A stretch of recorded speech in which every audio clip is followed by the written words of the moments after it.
मैं और मधु guard room से बाहर आ गए। एक गेट के सामने सड़क थी और दूसरे गेट के सामने सफेद संगमरमर की 5 कुशादा सीढ़ियां। मैं मधु का हाथ पकड़कर सीढ़ियों की तरफ दौड़ा। सीढ़ियों के इख्तिताम पर संगमरमर का ही बहुत वसी और अरीज फर्श था और उससे आगे घास के प्लॉट थे। बहुत लंबे चौड़े लॉन थे और उनमें जगह जगह फूलों के पौधों के तख्ते थे। सामने बहुत दूर पैलेस की इमारत नजर आ रही थी। उस गार्ड ने बताया था कि पैलेस के अंदर 2 मुहाफिज और हैं, लेकिन हैरत की बात थी कि पूरे पैलेस में कहीं भी रोशनी नहीं थी। हम दरख्तों और पौधों की आड़ में चलते रहे। मुझे बड़ी हैरत हो रही थी।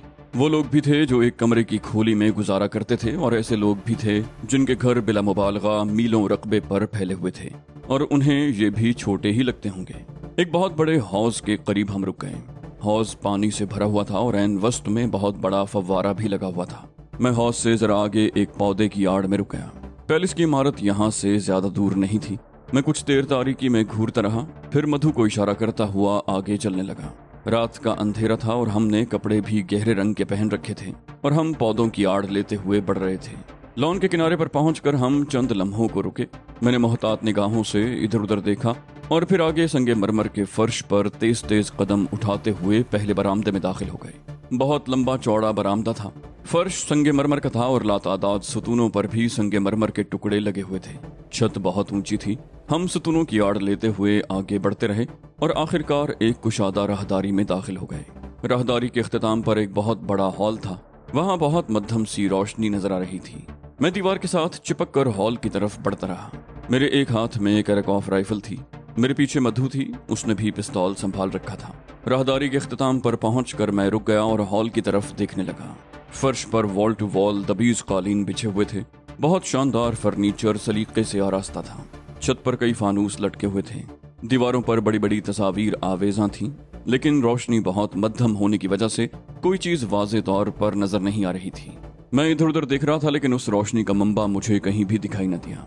लगता था वो रोशनी जैसे दीवारों से फूट रही हो। हॉल के परली तरफ एक ऐसी ही कुशादा राहदारी दिखाई दे रही थी। वहां तक पहुंचने के लिए पूरे हॉल में से गुजरना पड़ता और मैं किसी किस्म का खतरा मोल लेना नहीं चाहता था। दाईं तरफ भी एक तंग सी राहदारी थी। मैं मधु को इशारा करता हुआ उस तरफ चल पड़ा। वो राहदारी ज्यादा कुशादा नहीं थी। उसमें दाएं बाएं सिर्फ 2 कमरों के दरवाजे थे। मैंने बारी बारी दोनों दरवाजों को आजमा कर देखा। दोनों मुकफ्फल थे। उस राहदारी के इख्तिताम पर भी एक कदरे छोटा हॉल था, लेकिन जहां फर्श पर न तो कालीन थे और न ही किसी किस्म का फर्नीचर। अलबत्ता यहाँ भी बहुत मध्यम रोशनी नजर आ रही थी। यहाँ भी रोशनी का कोई मंबा दिखाई नहीं दिया। उस हॉल में सामने एक दूसरे से फासले पर 2 दरवाजे थे। बाईं तरफ भी 2 दरवाजे, अलबत्ता दाईं तरफ सिर्फ एक ही दरवाजा था। मेरे ख्याल में ये सब कमरों के दरवाजे थे। उस रात दीवान उदय सिंह के बंगले में सुनी जाने वाली बातों से ये तो पता चल गया था कि बेला और नागराज राणा पैलेस में थे। इसलिए मैंने इतना बड़ा खतरा मोल लेकर यहाँ आने का फैसला किया था। लेकिन अब मैं शदीद उलझन में मुब्तला हो गया था। उस पैलेस में शायद इस तरह की दर्जनों राहदारियां और 20 कमरे होंगे।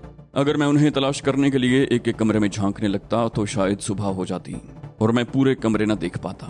इस पैलेस में तहखाने को भी नजरअंदाज नहीं किया जा सकता था। ये तो सोचना ही मुहाल था कि कोई पैलेस हो और उसमें तहखाने ना हो। लेकिन उस वक्त मैंने तहखाने का ख्याल जहन से निकाल दिया। पहले मुझे कमरों को चेक करना था। बाहर वाले मुहाफिज ने बताया था कि 2 मुहाफिज पैलेस के अंदर भी मौजूद हैं, मगर अभी तक कहीं उनकी मौजूदगी के आसार भी दिखाई नहीं दिए थे। मैंने पीछे मुड़कर सरगोशी की, मधु, यहाँ तो लातादाद कमरे हैं। हमें दाईं तरफ वाले कमरे से इब्तिदा करनी चाहिए। या तो उनका सुराग मिल जाएगा या फिर हम कहीं फंस जाएंगे। मधु ने कहा, ओखली में सर तो दे ही चुके हैं, अब अगर मूसले बरसने लगे तो क्या परवाह। मैं दीवार के साथ सरकता हुआ दाईं तरफ वाले दरवाजे की तरफ बढ़ने लगा। मधु भी दीवार के साथ लगी मेरे पीछे पीछे आ रही थी। दरवाजे के करीब पहुंचकर मैं रुक गया। कान लगाकर अंदर से कोई आवाज सुनने की कोशिश की, मगर दूसरी तरफ भी सन्नाटा था। मैंने हैंडल पर हाथ रखकर बड़ी आहिस्तगी से घुमाया। ये दरवाजा मुकफ्फल नहीं था। दरवाजा 2-3 इंच के करीब खोलकर मैंने अंदर झांका। गहरी तारीकी थी और कोई मामूली सी आवाज भी सुनाई नहीं दे रही थी। अगर ये कोई बेडरूम था और अंदर कोई सोया होता तो खर्राटों या सांस लेने की आवाज सुनाई देनी चाहिए थी, मगर अंदर तो तारीकी से भी ज्यादा गहरा सन्नाटा था। मैंने दरवाजा पूरी तरह खोल दिया। कमरे की तारीकी दूर नहीं हुई। मैं दोनों हाथों में राइफल संभाले अंदर दाखिल हो गया और मधु भी मेरे पीछे अंदर आ गई। दरवाजा बंद कर दिया। मैं किसी स्विच की तलाश में दीवार टटोलने लगा, मगर दरवाजे के दोनों तरफ दूर दूर तक कोई स्विच नहीं था, या मेरा हाथ उस तक नहीं पहुंच रहा था। गहरी तारीकी से मधु शायद कुछ खौफजदा सी हो गई थी। वो मेरे साथ चिपक कर खड़ी हो गई। मैं आगे बढ़ा। एक कदम और दूसरा कदम जमीन पर नहीं पड़ा। मैं एक पैर पर लड़खड़ा कर पुश्त के बल गिरा और किसी ढलान पर फिसलता चला गया। मधु का भी यही हाल हुआ। उसके मुंह से हल्की सी चीख निकली। मैं बड़ी तेजी से फिसलता हुआ भद की आवाज से एक जगह पर गिरा। मेरे मुंह से हल्की सी कराह निकली। मधु भी मेरे करीब ही गिरी थी। उसने चीखते हुए हाथ चलाए तो मेरी कमीज उसकी गिरफ्त में आ गई। इस तरह अचानक गिरने से मेरे हाथ से राइफल निकल गई थी। उसकी आवाज से यूं लगा था जैसे वो मजीद नीचे जाकर पुख्ता फर्श पर गिरी हो। ऊपर कहीं खटाक की आवाज सुनाई दी। खटाक की आवाज के साथ ही तेज रोशनी फैल गई। गंभीर तारीकी और फिर अचानक तेज रोशनी होने से मेरी आंखें चुंधिया गईं। और जब आंखें तेज रोशनी से मानूस हुई तो मैंने अपने इर्द गिर्द का जायजा लिया और जायजा लेते ही कांप उठा। जिसे हम कमरा समझकर अंदर दाखिल हुए थे वो कमरा नहीं बल्कि ऐसी जगह थी जो हमारा मकबरा बन सकता था। मैंने ऊपर देखा। वो दरवाजा गायब था जिससे हम अंदर दाखिल हुए थे। उसकी जगह स्टील की एक बहुत मोटी प्लेट थी जो शटर की तरह ऊपर से गिरी थी। शायद नहीं बल्कि उसका ताल्लुक यकीनन बिजली के किसी कनेक्शन से था जिससे वो बल्ब रोशन हो गया था। मैंने छत की तरफ देखा। छत बहुत ऊंची थी। सर्च लाइट की तरह वो शेड छत से लटका हुआ था। रोशनी इतनी तेज थी जैसे सूरज चमक रहा। जिस जगह दरवाजा था उससे 3 फुट आगे तो हमवार फर्श था, मगर उससे आगे 60 के जाविये पर बनी हुई ढलान थी। उस ढलान का फर्श शीशे की तरह चिकना था जिस पर फिसलते हुए हम तकरीबन 8 फुट नीचे हमवार जगह पर गिरे थे। ये जगह भी तकरीबन 3 फुट चौड़ी थी। आगे 1 फुट नीचे उतनी ही चौड़ी जगह और थी और उससे 1 फुट नीचे तीसरी कुशादा जगह। इस तरह गोया 3 कुशादा सीढ़ियां बन गई थी। तीसरी सीढ़ी के आगे तकरीबन 8 फुट गहराई में 10 फुट चौड़ा और 12 फुट लंबा फर्श था। गोया सबसे नीचे वो एक कमरा सा बन गया था जिसमें सामने फर्श से 1 फुट ऊपर एक दरवाजा नजर आ रहा था जो बंद था। मेरी राइफल और मधु का पिस्तौल नीचे फर्श पर पड़ा हुआ था। फर्श से दरवाजे तक जिससे हम दाखिल हुए थे तकरीबन 16 फुट की बुलंदी थी। दीवारें बिल्कुल चिकनी और सपाट थीं। निचले कमरे की दीवारें कुछ मैली मैली सी थीं और उन पर ऐसे निशान नजर आ रहे थे जैसे काई जमी हुई हो। कुछ देर पहले मैंने उस इमारत के नीचे किसी तहखाने का सोचा था और इस सूरत हाल ने मेरे इस ख्याल की तस्दीक कर दी थी। मेरे ख्याल में जब हम दरवाजे में दाखिल हुए थे तो मेरा या मधु का पैर फर्श पर किसी ऐसी जगह पड़ गया था जिसके नीचे कोई ऐसा मैकेनिज्म था जिसके दब जाने से ऊपर से आहनी प्लेट ने नीचे गिरकर दरवाजा बंद कर दिया था। लेकिन ये किस किस्म का तहखाना था मेरी समझ में कुछ नहीं आया। मैंने मधु की तरफ देखा। उसके चेहरे पर हवाइयां सी उड़ रही थीं। इसमें शुबा नहीं कि इस सूरत हाल ने मुझे भी खौफजदा कर दिया था, मगर मैं अपने आप पर काबू रखे हुए था। मैंने दरवाजे की तरफ इशारा करते हुए सरगोशी की। वो नीचे एक दरवाजा है, हो सकता है उस तरफ से बाहर निकलने का कोई रास्ता हो।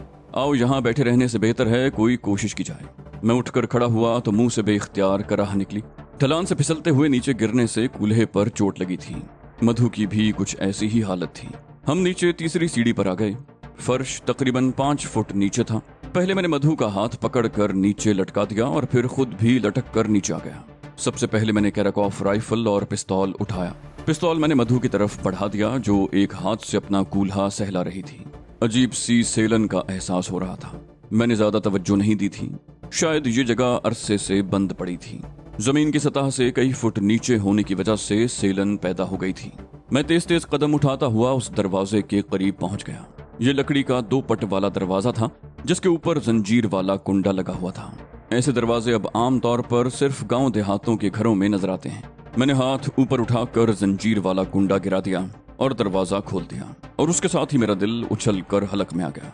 दरवाजे के दूसरी तरफ कोई रास्ता नहीं था। कंक्रीट की ठोस दीवार थी। मेरी कनपटियां सुलग उठी। आंखों में वहशत सी उभर आई और सीने में दिल डूबता हुआ महसूस होने लगा। अब इसमें शुबे की कोई गुंजाइश नहीं थी कि हम चूहेदान में फंस गए थे और ऐसा महज इत्तेफाकन नहीं हुआ था। हमें बड़ी खूबसूरती से फंसाया गया था। मैं वहशतज़दा सी नजरों से चारों तरफ देखने लगा। ये ऐसा चूहेदान था जहां से निकलने का कोई रास्ता नहीं था और मेरा ख्याल है मौत ही इस कैद से निजात दिला सकती थी। लेकिन मैं मायूस नहीं हुआ। जिंदगी में इससे भी ज्यादा खौफनाक और संगीन सूरत हाल से कई मरतबा वास्ता पड़ चुका था। हमेशा ही कोई ना कोई तदबीर निकल आई थी। यहाँ सूरत हाल अगरचे ज्यादा संगीन और मुख्तलिफ थी, मगर उसके बावजूद मैं मायूस नहीं हुआ। दफतन सन्नाटे में एक निस्वानी कहकहे की आवाज गूंजी। आवाज छत पर किसी जगह से आती हुई महसूस हो रही थी। शायद ऊपर किसी जगह कोई स्पीकर लगा हुआ था। कहकहा रुक गया। आवाज आई, तुम्हारी बहादुरी और जहानत की दाद न देना बड़ी ज्यादती होगी ना जी। उस रोज मैंने तुमसे सिर्फ इतना कहा था कि तुम्हें मेरी पेशकश कबूल हो तो पहले इस होटल के हेड वेटर नरेश से राब्ता कायम कर लेना। तुमने उसे अगवा कर लिया और तशद्दुद करके ये मालूम कर लिया कि वो तुम्हें दीवान उदय सिंह के पास ले जाता, तो तुम उस रात उदय सिंह के बंगले पर चढ़ दौड़े। तुम शायद उसे भी अगवा करना चाहते थे, मगर तुम्हें वहां से भागना पड़ा।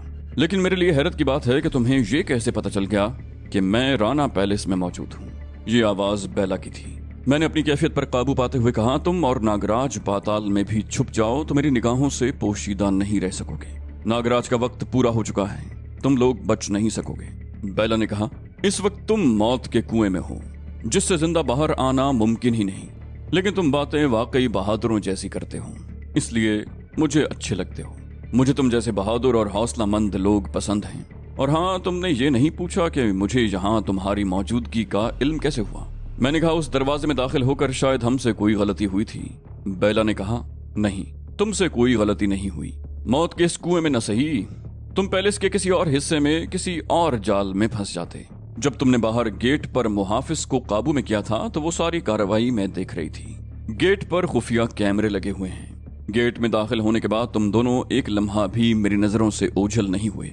और जब तुम्हारी बदकिस्मती से तुम लोग इस कमरे में दाखिल हुए तो मैंने खेल खत्म करने का फैसला कर लिया और यहाँ बैठे बैठे बटन दबाकर तुम्हारी वापसी का रास्ता बंद कर दिया। मैं चौंक गया।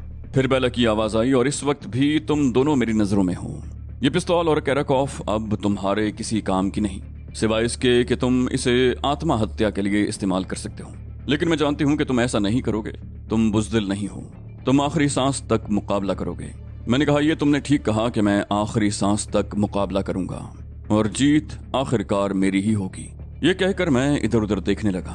तमाम दीवारें बिल्कुल सपाट थीं। कोई ऐसा मामूली सा निशान भी नजर नहीं आ रहा था और मुझे समझने में देर न लगी कि सर्च लाइट के करीब ही किसी जगह वो स्पीकर और कैमरा लगा हुआ था जिससे वो हमारी नकलो हरकत देख रही थी, और उसके साथ ही यकीनन कोई माइक भी होगा जिसके जरिए हमारी आवाज उस तक पहुंच रही थी। बेला की आवाज आई, तुम्हारी तमाम खुश फहमियां अब खत्म हो जानी चाहिए मिस्टर नाजी। इस वक्त तुम ऐसी जगह पर हो जहां तुम्हारा भगवान भी तुम्हारी कोई मदद नहीं कर सकता। मुझे इस बात का अफसोस रहेगा कि नागराज तुम्हारी मौत का तमाशा नहीं देख सकेगा। वो तो तुम्हें अपने तैयार किए हुए इंजेक्शन के जरिए मौत के घाट उतारना चाहता था, मगर वो इस वक्त यहाँ नहीं है। इसलिए तुम्हारे बारे में ये फैसला मुझे ही करना पड़ा। तुम जैसे बाहिम्मत और हौसलामंद आदमी को बेबसी की मौत मरते देखकर मुझे वाकई बहुत दुख होगा। और ये लड़की बहुत सुंदर है। ये तुम्हारी बजाय अगर नागराज की नजरों में आती तो इसका जीवन सफल हो जाता। लेकिन मैं इतनी बेवकूफ नहीं हूँ कि इस जैसी लड़की को नागराज के करीब फटकने देती। औरत के मामले में मैं नागराज पर भरोसा नहीं कर सकती। मैंने कहा, लेकिन एक बात जहन में रखो बेला, मुझे अपने खुदा पर मुकम्मल भरोसा है। वो हमेशा की तरह आज भी मेरी मदद करेगा और तुम्हारा फैसला मेरे ही हाथों होगा। बिलफर्ज अगर तुम मुझसे बच भी गई तो तुम्हारे अपने साथी तुम्हारा जीवन अंत कर देंगे। बेला ने कहा, मेरे साथियों में से किसी को मेरी तरफ मैली आंख से देखने की जुर्रत भी नहीं हो सकती। मैंने कहा, ये तुम्हारी खुशफहमी है। तुम्हारे खिलाफ साजिशें शुरू हो चुकी हैं और नागराज के बहुत करीबी चेले भी उसे धोखा देने का मंसूबा बना रहे हैं। बेला गुर्राई बोली, ये बकवास है। नागराज के चेले उसके लिए अपने जीवन की भेंट तो दे सकते हैं, उसके खिलाफ कुछ सोचने का तसव्वुर भी नहीं कर सकते। उनमें इतनी जुर्रत ही नहीं कि मैंने उसकी बात काट दी। कहा, उनमें जुर्रत पैदा हो चुकी है। दौलत में बड़ी कशिश होती है और पंडित भेरू की दौलत उसे तो हर शख्स हासिल करना चाहता है। विशंबर सिंह भी तुम्हारा और नागराज का बहुत वफादार था और सुना है कि तुम्हारे तो वो पैरों के तलवे चाटा करता था, मगर दौलत के लालच ने उसके मन में बगावत पैदा कर दी। भेरू की दौलत हासिल करने के लिए उसने तुम लोगों को धोखा दिया और अकालगढ़ से अमृत ठाकरे जैसे हरामी शख्स को बुलाकर एक साजिश तैयार की, मगर विशंबर मेरे हाथों मारा गया और ठाकरे को भी हनुमान मंदिर के तहखाने में अपने एक साथी की लाश छोड़कर भागना पड़ा। मुझे मालूम है वो फिर आएगा, लेकिन बहरहाल मैं इस वक्त तुम्हारी बात कर रहा था।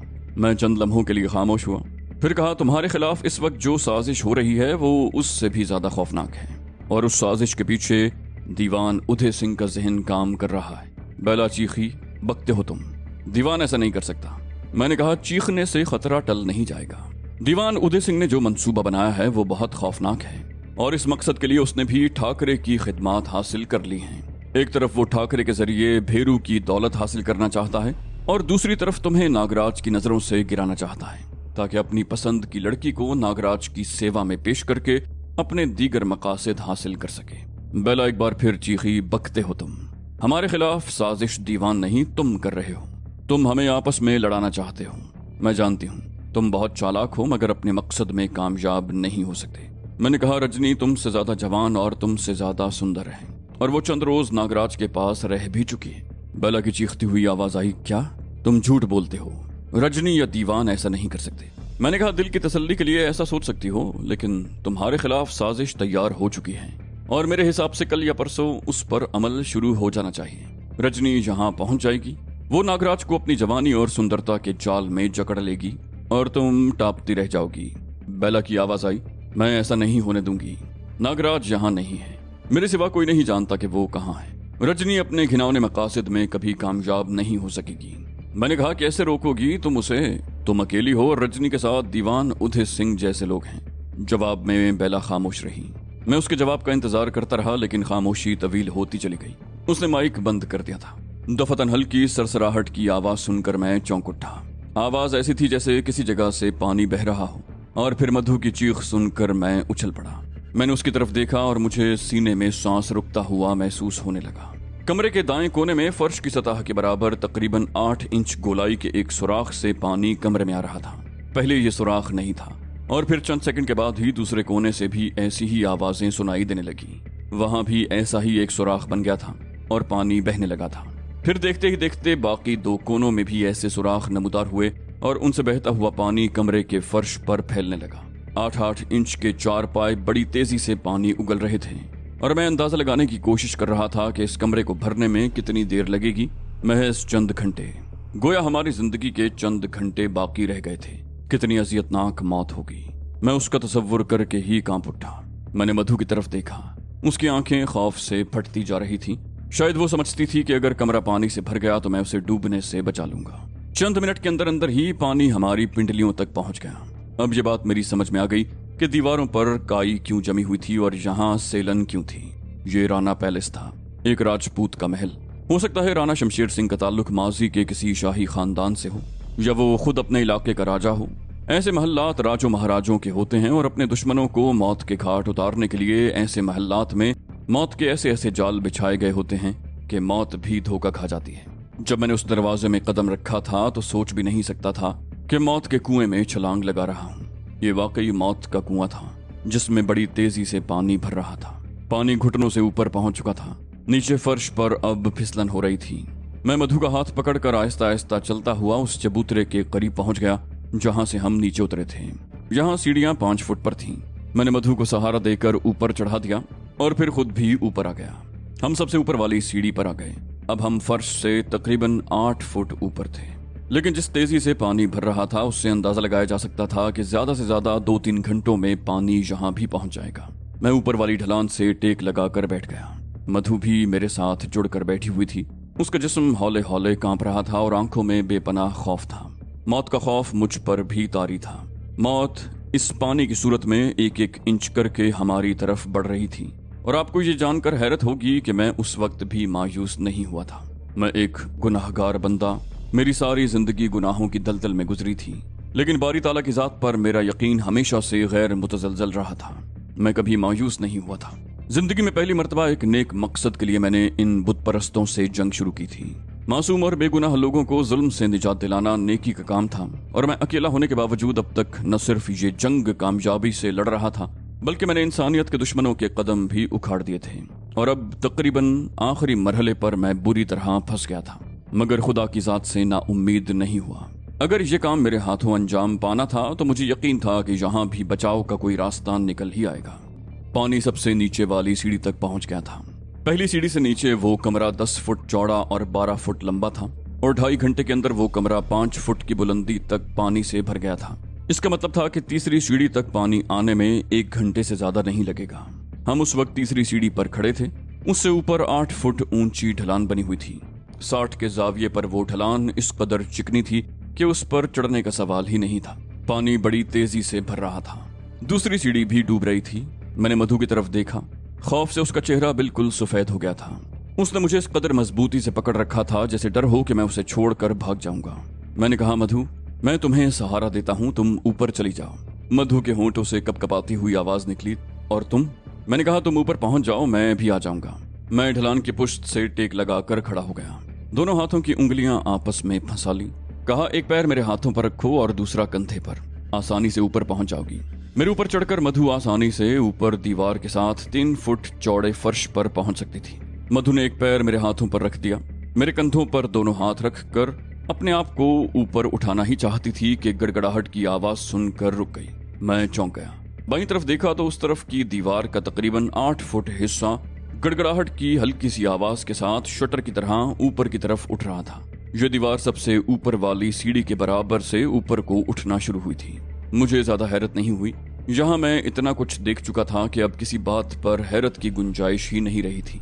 दीवार ऊपर उठ रही थी और उसके दूसरी तरफ मोटी मोटी सलाखों का जंगला हमारे सामने आ रहा था। सलाखें 6-6 इंच के फासले पर लगी हुई थी और उसके दूसरी तरफ भी पानी था जो उस कमरे में अब तक भर जाने वाले पानी की सतह के बराबर था। वो दीवार तकरीबन 4 फुट ऊपर जाकर रुक गई और दूसरी तरफ का मंजर देखकर मुझे अपना दिल कनपटियों में धड़कता हुआ महसूस हुआ। वो कमरा तकरीबन 10 फुट चौड़ा और 8 फुट लंबा था। उसके दूसरी तरफ भी पानी से ऊपर ऐसी ही कुशादा सीढ़ियां बनी हुई थीं और उस तरफ का मंजर देखकर मधु के मुंह से चीख निकल गई। वो खड़े खड़े लड़खड़ाई, अगर मैं उसे न संभालता तो वो यकीनन पानी में गिर जाती। आहनी जंगले के उस पार कुशादा सीढ़ियों पर 3 मगरमच्छ बैठे हुए थे। उनकी बिलोर जैसी चमकती हुई आंखें हमें घूर रही थीं और फिर वो तीनों मगरमच्छ शड़ाप शड़ाप पानी की आवाज पैदा करते हुए पानी में उतर गए और तेजी से हमारी तरफ बढ़ने लगे। मधु एक बार फिर चीखती हुई मुझसे लिपट गई। 2 मगरमच्छ जंगले से 2-3 फुट के फासले पर रुक गए, जबकि तीसरा जंगले से टकरा गया। तीसरी सीढ़ी पर भी पानी ऊपर आ रहा था। पानी अब मेरे टखनों को छूने लगा था।